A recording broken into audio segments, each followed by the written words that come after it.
Apa itu kedamaian? Apa sih kesejahteraan?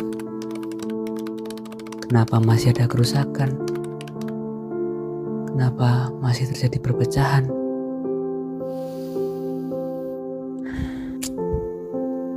Kupikir menyelesaikan tugas umat itu perkara gampang. Udah 2 aplikasi yang kubuat, tapi nggak berpengaruh ke masyarakat. Apa aku nyerah aja ya?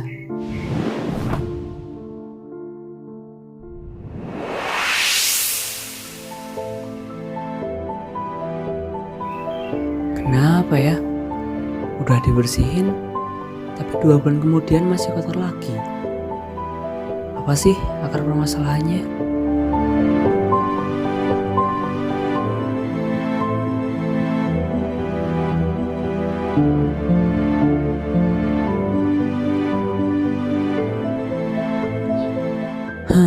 Kok nggak tumbuh-tumbuh sih?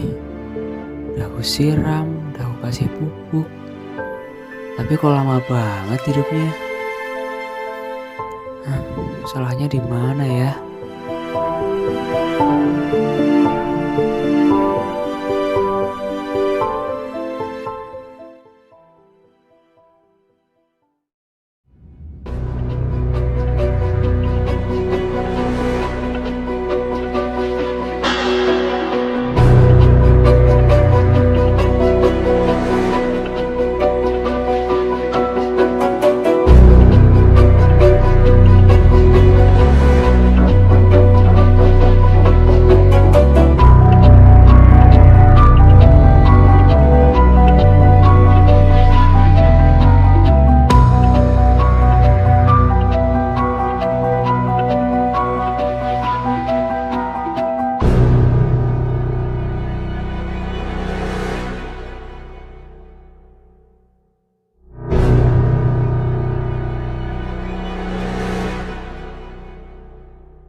Inilah yang terjadi pada umat manusia hari ini.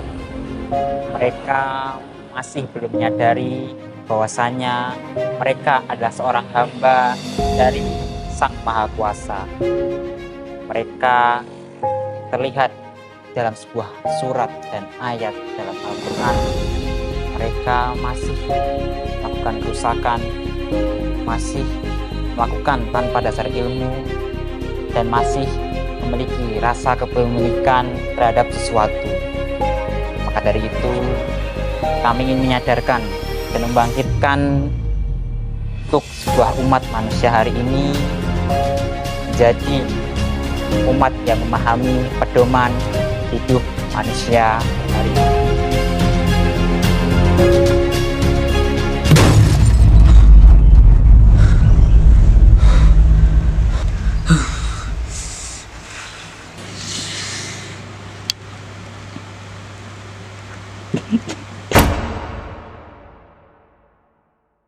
Assalamualaikum warahmatullahi wabarakatuh. Yang terhormat Pak Muzaki dan teman-teman semua yang saya sayangi dan saya banggakan, kami dari kelompok Nawasena ingin mempresentasikan hasil final project kami terkait dengan Smart Village yang sudah kami buat selama beberapa minggu yang lalu. Dan seperti pengantar video kali ini, kami membuat sebuah aplikasi desain UI UX tentang menyadarkan umat manusia hari ini. Dan di aplikasi ini kami menyediakan solusi penyediaan konten edukasi, kemudian dashboard monitoring yang memudahkan pemantauan tanaman, kemudian fitur sodako, kemudian program webinar, dan masih banyak lagi. Nah, mungkin penasaran dengan aplikasinya? Kita langsung aja lihat. Sekarang kita masuk ke menu login, kemudian kita disuruh untuk masukkan username dan password. Kemudian di sini kita bisa melihat passwordnya. Kemudian kalau sudah, tinggal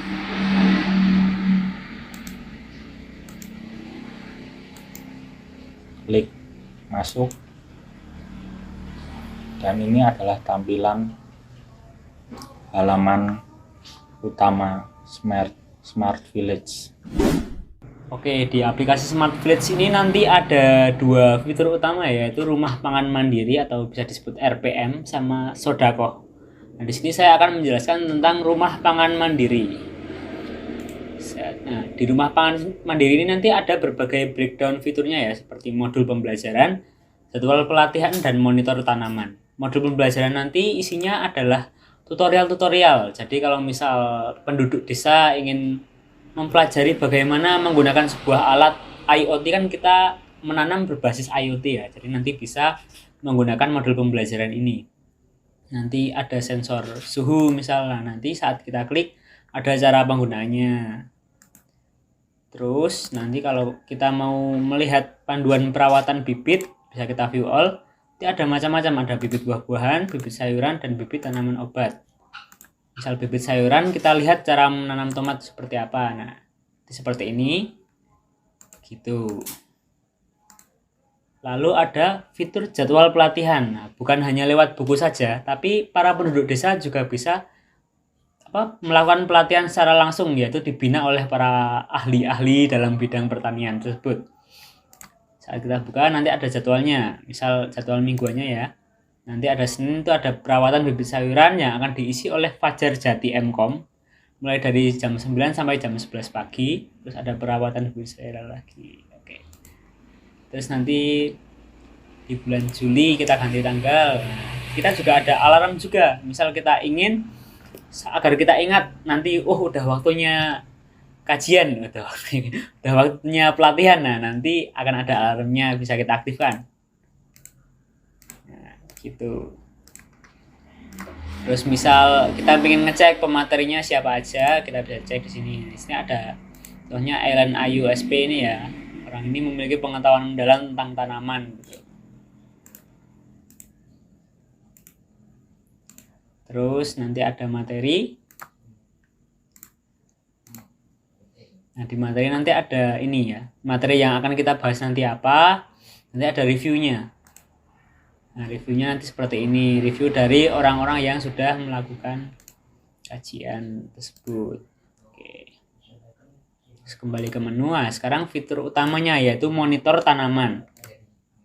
Nah, ini nanti berfungsi untuk mengecek tanaman itu secara otomatis apakah kondisinya itu sehat atau tidak. Terus nanti ada juga penyiraman otomatis juga. Jadi kita diwajibkan untuk membeli IoT-nya dulu.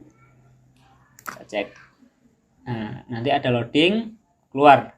Nanti kualitas air di lingkungan Anda atau kualitas tanah di lingkungan Anda itu seperti apa. Kita cek rekomendasinya.